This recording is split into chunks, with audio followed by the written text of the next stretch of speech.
3 cartas al rey. Y yo quería reflexionar acerca de que en estas fechas recibimos muchas veces cartas bonitas, ¿no? Son fechas ya para fiestas, son fechas ya cercanas a las festividades, y a veces recibimos cartas que alegran nuestro corazón, cartas que traen felicidad a nuestra vida. Pero sin embargo, también hay otro tipo de cartas.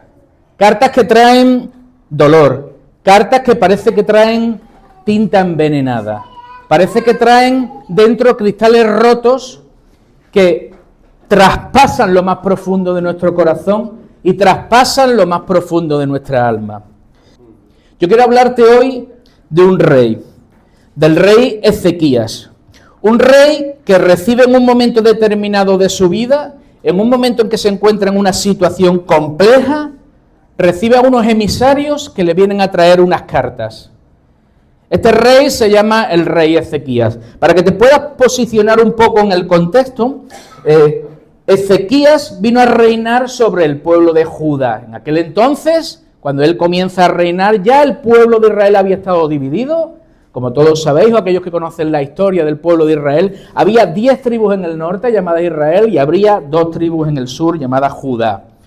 Ezequías comienza a reinar sobre Judá y al 4º año de su reinado, Israel es conquistada por los asirios. El rey Salmansar conquista el reino del norte, conquista Israel.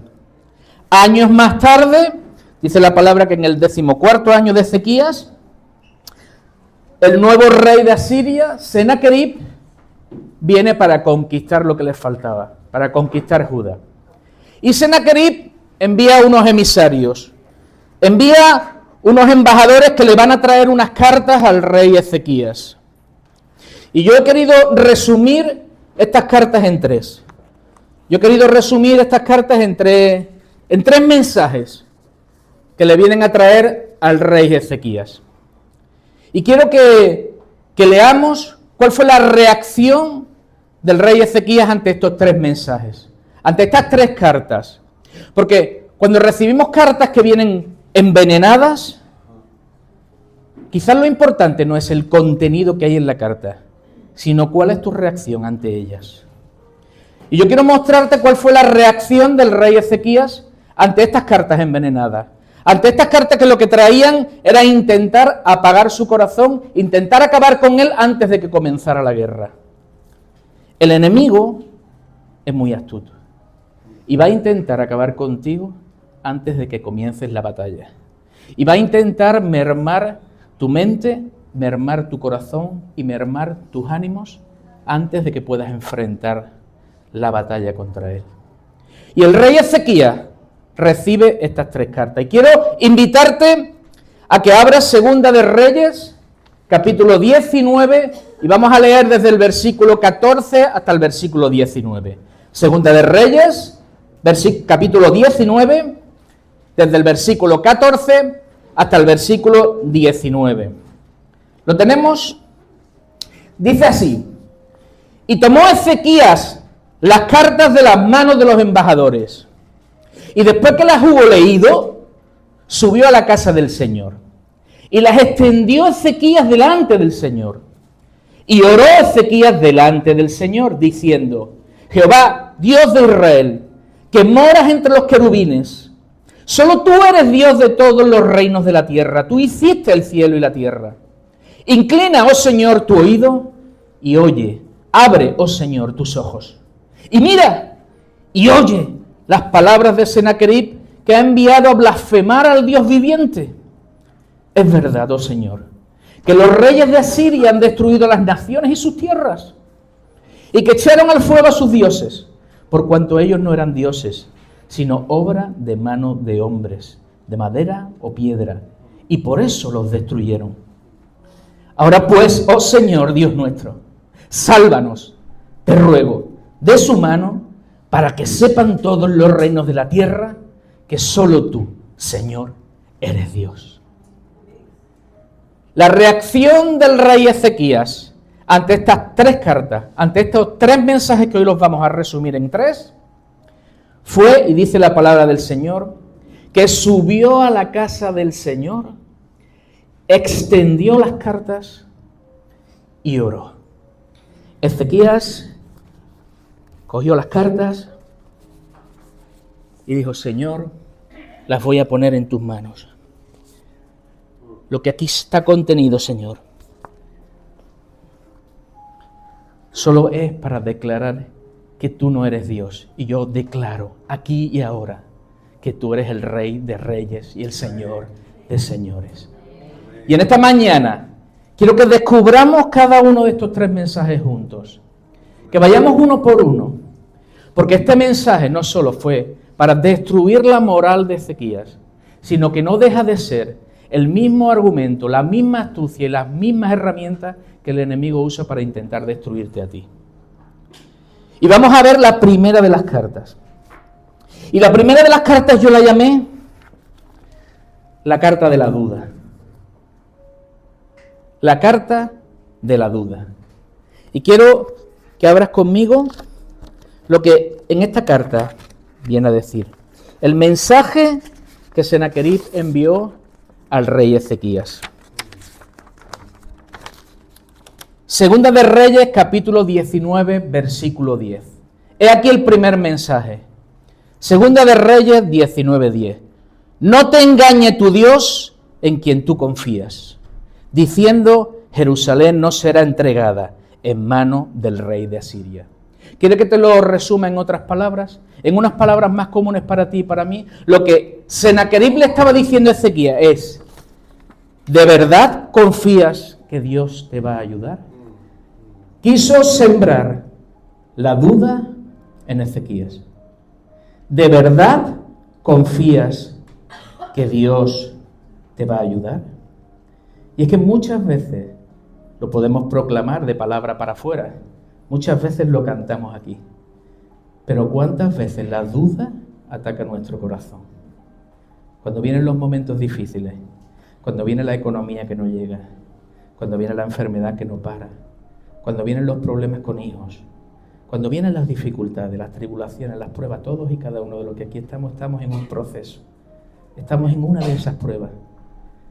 Y hemos declarado 1000 veces aquí: confío en el Señor, confío. Pero cuando llegas a tu casa y cuando te acuestas y cuando tu mente empieza a darle vuelta, empieza la duda. Y empieza el enemigo a soplarte y a susurrarte: ¿de verdad confías que Dios te va a ayudar? ¿Estás seguro? Y es que la duda forma parte de una de las herramientas más poderosas del enemigo. Ya se encontraba en el principio de todo. La duda fue lo que intentó sembrar y sembró en Adán y Eva. Porque fue cuando se acerca el enemigo y le dice: ¿con que Dios os ha dicho? Y sembró la duda. ¿Con que Dios os ha dicho? Génesis capítulo 3, versículo 1. Ahí está la primera de las herramientas, ahí está el primer ataque que el enemigo va a hacer contigo y conmigo. Ante decisiones importantes de la vida, va a intentar hacerte dudar de la confianza en Dios. Quiero ponerte algunos ejemplos bíblicos. Abraham y Sara llevaban tiempo clamando por un hijo, pero ya había pasado mucho tiempo. Y esa espera llega un momento en que desespera. Y esa espera llega un momento que en lo natural ya uno considera que es imposible. Dice la palabra que a Sara ya se le había ido la menstruación, ya se le había ido el tiempo. Ya era mayor. Y quiero que vengas conmigo a Génesis capítulo 18, versículo 12. Porque cuando Dios va a dar la palabra a Abraham y a Sara, y cuando Dios le dice: vais a tener un hijo, la reacción de ellos y la reacción de ella, dice Génesis 18, 12, se rió pues Sara entre sí, diciendo: después que he envejecido, ¿tendré deleite, siendo también mi Señor ya viejo? Era normal que ella pensara en lo natural. Ya a estas alturas de la vida, ¿crees que de verdad voy a poder tener yo un hijo? Después de tantos años velando y orando, tantas lágrimas derramadas por un hijo, y ahora, a estas alturas, y la duda se apoderó de ella. Pero mira la respuesta de Dios, porque esa respuesta también vale para ti. Génesis capítulo 18, versículo 14 dice: ¿hay para Dios alguna cosa difícil? ¿Hay para Dios alguna cosa difícil? ¿Hay alguien aquí que pueda levantar para su mano y decir: ¿hay para Dios alguna cosa difícil?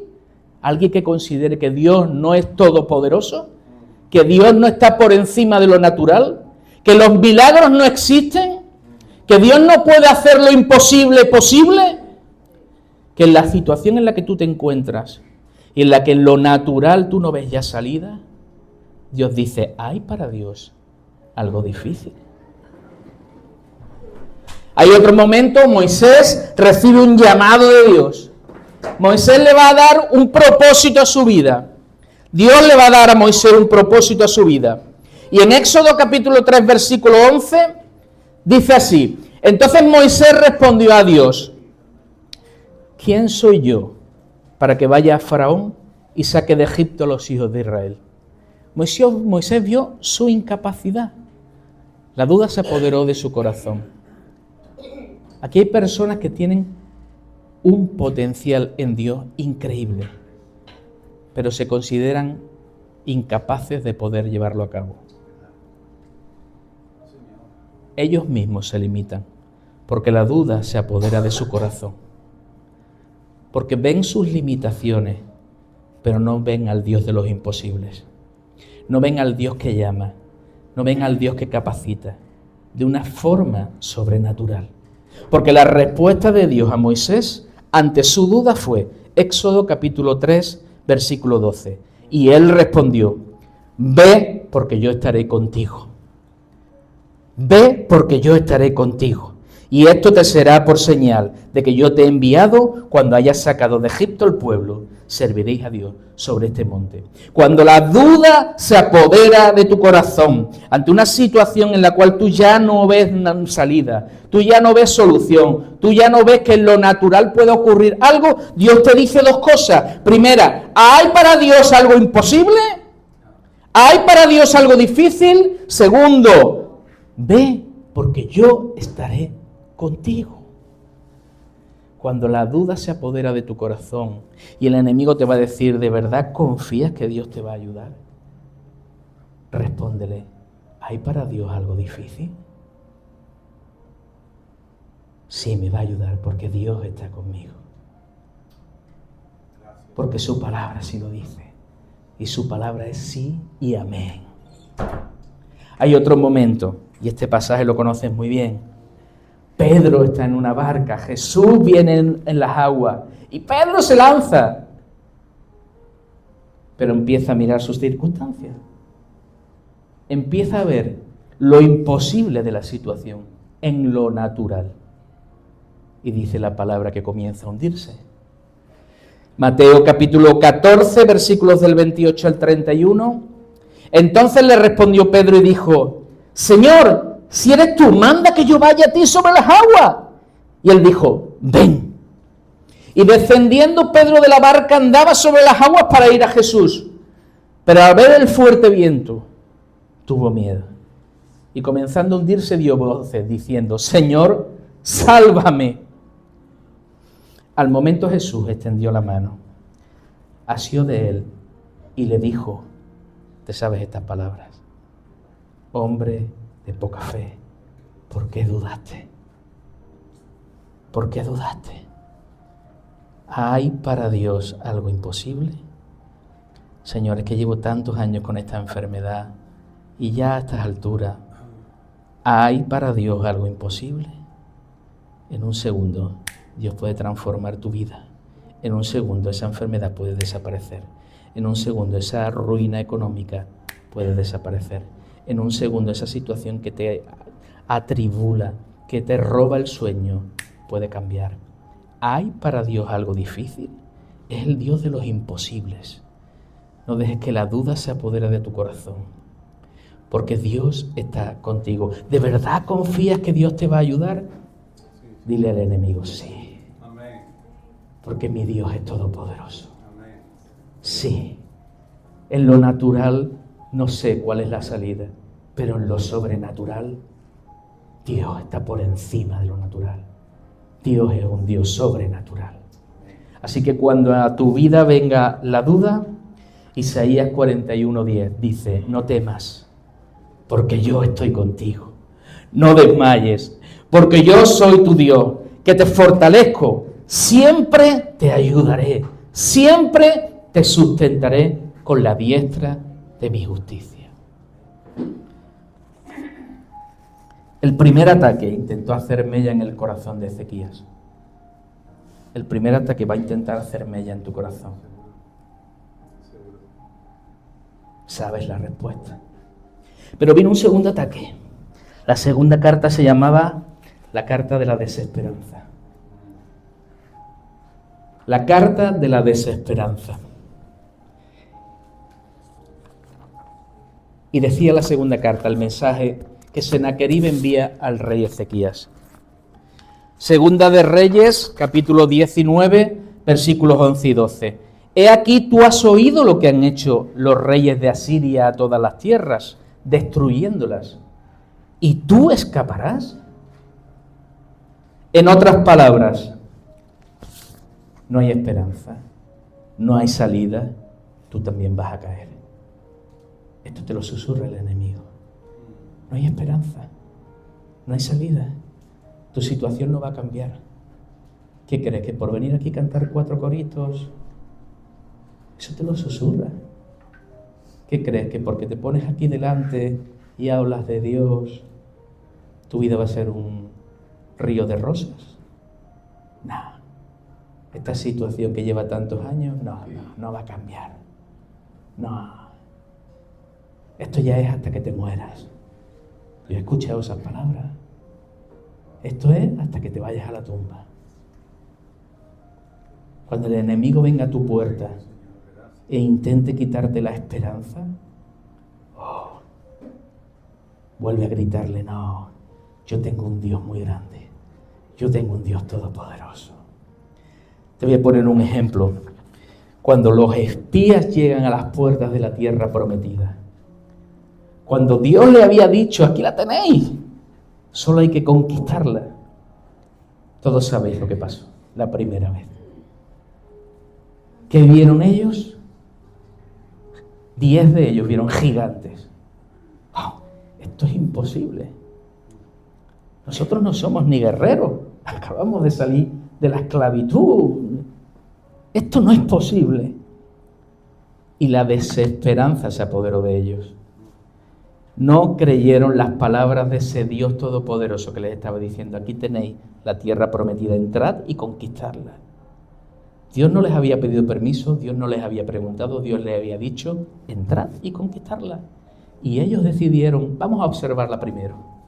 Y cuando observaron, se desanimaron. Porque el enemigo va a intentar desanimarte una y otra vez. Va a intentar que pierdas la esperanza.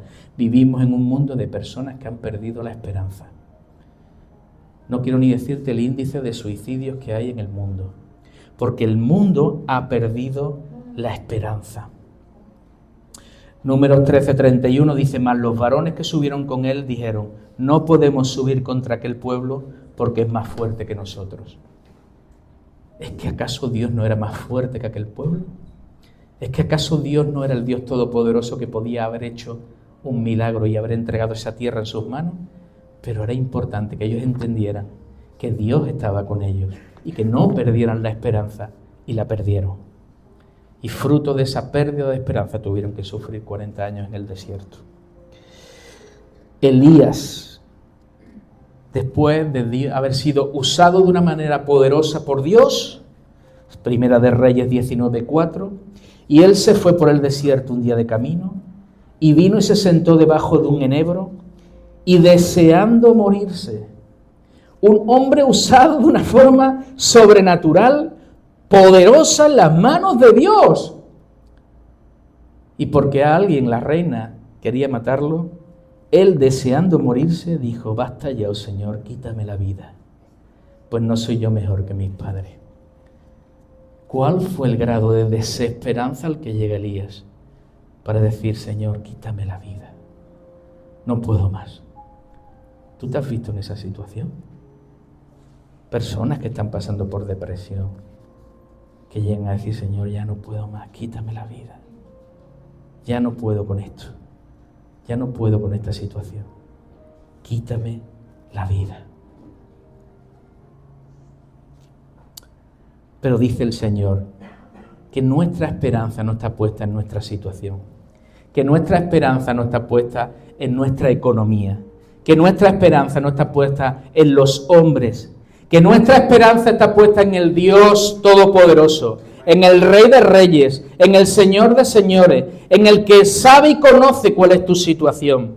Y cuando mi esperanza no está puesta en nada de este mundo, sino en lo eterno, entonces la cosa cambia. Entonces la cosa cambia, porque entonces me doy cuenta que conmigo está el fuerte brazo del Señor. Él nos prometió hace muchos años que veríamos su mano poderosa. Me faltarían horas y días para contaros todo por lo que hemos pasado. Pepe sabe muchas de estas cosas. Y hay una cosa que nos prometió cuando nos fuimos de Jerez. Veréis mi mano poderosa. Ten por seguro que esto nos ha atacado muchas veces. Cuando hemos llegado a ver la nevera de nuestra casa vacía. Cuando los ratones se peleaban diciendo, ¿aquí cuándo vas a meter algo? Y la desesperanza llegaba. Y decíamos, Señor, pero si te estamos sirviendo, ¿cómo es posible? Y en medio de esas tribulaciones, en medio de esas pruebas, en medio de ese límite en el cual ya la desesperanza casi llegaba al borde, ahí es cuando Dios se manifestaba de una forma poderosa y vimos su mano obrando con poder. Ofrendas que llegaban de gente que no nos conocía. Situaciones que se producían que decíamos, es que esto solo puede venir de Dios, porque es imposible que ocurra en lo natural. Mira, lo he dicho muchas veces, en el desierto se pasan muchas necesidades, pero el desierto es la plataforma perfecta para las obras milagrosas de Dios. En el desierto es donde el maná cayó del cielo. En el desierto es donde de la peña brotó agua. En el desierto es donde ocurrieron los grandes milagros de Dios. Pero había que estar en el desierto. Y muchas veces Dios permite tribulaciones y pruebas en nuestras vidas para que nos demos cuenta que no es nuestra capacidad, sino la mano poderosa de Dios obrando en nuestras vidas. La mano poderosa de Dios obrando. Y no podemos perder la esperanza. Nuestra esperanza no está fundamentada en nada de este mundo. Está fundamentada en Dios. Alguien que me vaya buscando Segunda de Reyes 18:5, por favor, mientras leo Romanos 5. Alguien que me busque Segunda de Reyes 18:5. Romanos 5, del 1 al 4 dice, justificados pues por la fe, tenemos paz para con Dios por medio de nuestro Señor Jesucristo. Porque también tenemos entrada por la fe a esta gracia en la cual estamos firmes. Y nos gloriamos en la esperanza de la gloria de Dios. Amén. Y no solo esto, sino que también nos gloriamos en las tribulaciones. Esto es difícil decirlo, ¿eh? Nos gloriamos en las pruebas, en las dificultades, en no tener para comer. Nos gloriamos en las tribulaciones, sabiendo que la tribulación produce paciencia, y la paciencia prueba, y la prueba, esperanza. En medio de las pruebas es donde recuperamos la esperanza. Porque cuando vemos que en lo natural no hay solución, pero que ocurre algo extraordinariamente sobrenatural, ahí Dios nos calla la boca. Y ahí es cuando nos damos cuenta que nuestra esperanza tiene que estar fundamentada en Cristo, en Dios y en su obra redentora por nosotros. El enemigo te va a decir, no hay esperanza, tú también vas a caer. Igual que cayó tu vecino, igual que le pasó a qué, tú también vas a caer. Pero nuestra esperanza no está depositada en Él. Mira, hay una cosa que me pareció extraordinaria en Ezequías.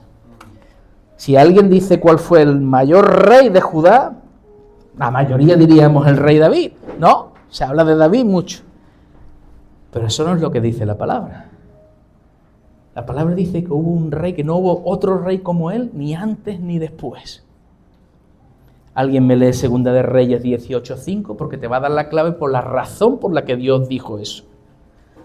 Segunda de Reyes 18:5 dice: en Jehová, Dios de Israel, puso su esperanza, ni después ni antes de él reyes de Judá. Ni antes ni después. ¿La clave? Porque puso su esperanza en Dios. Ni siquiera el rey David tuvo esa categoría. Ezequías puso su esperanza en Dios. Ni antes ni después hubo otro como él. Pero hubo una tercera carta devastadora. Algo que el enemigo quiere usar también contigo. Y yo lo he llamado la carta de la comparación. La carta de la comparación. Dice el texto. Segunda de Reyes, capítulo 19, versículos del 12 al 13. ¿Acaso libraron sus dioses a las naciones de mis padres? ¿A las naciones que mis padres destruyeron? Esto es Gozán, Harán, Resef y los hijos de Edén que estaban en Telasar. ¿Dónde está el rey de Amat, el rey de Afar y el rey de la ciudad de Sefarbaim, de Ena y de Iba? Dicho en otras palabras, ¿por qué tú eres diferente a los que fallaron? ¿Por qué te crees diferente? Si nosotros los asirios, decía Senaquerib, hemos conseguido destruirlos a todos, ¿qué te crees tú diferente acaso? ¿Qué te crees? ¿Que tú vas a poder resistir la fuerza de los asirios? ¿Qué te hace a ti diferente? ¿Qué te hace a ti pensar que contigo va a ser diferente que con lo que ha pasado con los demás? ¿Qué te hace a ti pensar que lo que le ocurrió a tu vecina, a tu vecino, a tu amigo o lo que leíste es diferente a lo que te puede ocurrir a ti? ¿Qué te hace a ti pensar eso? Y hay una cosa extraordinaria. Y yo quiero decirte por qué hoy eres diferente. Y eres diferente, primero, en 2 de Corintios 5:17 dice: de modo que si alguno está en Cristo, ¿qué dice? Nueva criatura es. Las cosas viejas pasaron, he aquí, todas son hechas nuevas. Aquellos que lidian con adicciones, aquellos que lidian con una vieja criatura, el enemigo te va a decir, no lo vas a conseguir. ¿Qué te hace pensar que esta vez sí lo vas a conseguir? ¿Qué te hace pensar que eres diferente? ¿Qué te hace pensar? Y la palabra de Dios dice, porque he entregado mi vida a Cristo y soy una nueva criatura. Las cosas viejas pasaron. Mi yo viejo pasó. Porque ahora soy una nueva criatura en Cristo. ¿Qué te hace diferente?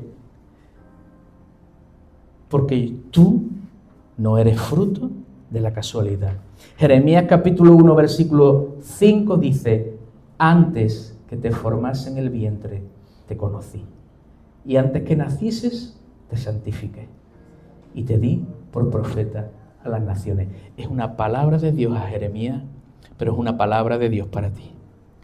Cuando ya te estabas formando en el vientre de tu madre, ya Dios te estaba viendo. Y Dios sabía que ibas a batallar con circunstancias difíciles en tu vida. Y Dios sabía que ibas a ser rebelde en algún momento de tu vida. Pero Dios sabía que aquí y ahora, hoy, ibas a estar aquí sentado. Y que tu corazón latía por Él. Desde el vientre de tu madre ya te conoció. Desde el vientre de tu madre ya te veía. Y ella decía que tú eras la niña de sus ojos. Y ella decía que tú eres el hombre que Él quiere que seas. Y ella decía, hijo mío, hija mía, sé que vas a pasar muchas dificultades. Son necesarias para que puedas encontrar el camino a mí. Para que puedas llegar a rendirte a mis pies. Y para que puedas pasar una eternidad junto a mí. En un lugar donde ya no habrá llanto, ya no habrá dolor, ya no habrá sufrimiento, ya no habrá esperas, ya no habrá diagnósticos malos, ya no habrá nada. Ya lo que habrá es una felicidad eterna junto al Padre, una felicidad eterna junto a Dios. ¿Qué te hace diferente? Te hace diferente que eres una nueva criatura, te hace diferente que no eres fruto de la casualidad, pero también te hace diferente que eres un hijo una hija de Dios. Juan capítulo 1, versículo 12 dice: mas a todos los que le recibieron, a los que creen en su nombre, les dio la potestad de ser hechos hijos de Dios. No te engañes, mi hermano, no todos somos hijos de Dios. Todos somos criaturas de Dios. Pero la palabra lo dice muy claro. Solo a los que le recibieron, a los que creen en su nombre, les dio la potestad de ser hechos hijos de Dios. Así que cuando el enemigo venga a tu puerta y te dice: ¿y tú? ¿Tú te crees diferente? Si los demás han fallado, ¿tú no vas a fallar? Tú le puedes decir: sí, no voy a fallar, porque tengo al Dios poderoso de mi lado, porque soy su hijo. ¿Y qué padre no quiere lo mejor para su hijo? ¿Hay algún padre aquí que pueda decir que quiere algo malo para sus hijos? Mira, yo me siento identificado con Pepe. Si me ha alegrado yo cuando he vuelto mi cara para atrás y he visto a sus hijos, porque os recuerdo de chiquitito. ¿Qué padre no quiere lo mejor para sus hijos? Y él decía desde aquí: me siento orgulloso. ¿Sabes qué? Es lo que te dice hoy Dios a ti. Me siento orgulloso de ti, hija mía. Me siento orgulloso de ti, hijo mío. Me siento orgulloso. ¡Ah, qué fallo tanto! No pasa nada. Me siento orgulloso, porque eres mi hijo, porque eres mi hija, y quiero lo mejor para ti. Aunque a veces tengas que pasar por circunstancias difíciles, pero quiero lo mejor para ti. ¿Qué te hace diferente? Que soy una nueva criatura, que no soy fruto de la casualidad, que soy hijo de Dios, pero es que además Dios tiene un propósito específico contigo. Primera de Pedro 2:9 dice: mas vosotros sois linaje escogido, real sacerdocio, nación santa, pueblo adquirido por Dios, para que anunciéis las virtudes de aquel que os llamó de las tinieblas a su luz admirable. Hay un propósito contigo. Hay un proyecto de Dios contigo. Porque eres real sacerdocio, porque eres linaje escogido. 3 cartas, 3 mensajes, 3 ataques directos al corazón que el enemigo va a intentar hacer contigo. Pero quiero contarte cómo termina esta historia. Quiero contarte cómo termina. Porque hay una cosa que hizo Ezequías. Cuando recibe estos 3 mensajes, no dice la palabra que llama a sus lugartenientes, ni a sus... venga, ir preparando las armas, fortificar las puertas. Sino que lo que hizo Ezequías fue extender las cartas delante del Señor y decir: Señor, mira, el enemigo me dice: ¿de verdad confías que Dios te va a ayudar? Mira, Señor, el enemigo dice que no hay esperanza, que este problema ya no tiene solución, que no hay salida. Mira, Señor, dice que los demás han caído, es verdad, cayeron, pero me dice que conmigo va a ser igual. Mira, Señor, lo que pasa. Dios, muéstrale que tú eres el Dios Todopoderoso. Y Dios no tardó en reaccionar. Quiero que vengas conmigo cómo es el final de Sennacherib. Segunda de Reyes, capítulo 19, versículos del 35 al 37. Mira cómo acaba la historia. Y aconteció que aquella misma noche salió el ángel del Señor y mató en el campamento de los asirios a 185.000. Y cuando se levantaron por la mañana, he aquí que todo eran cuerpos de muertos. Entonces Sennacherib, rey de Asiria, se fue y volvió a Nínive, donde se quedó.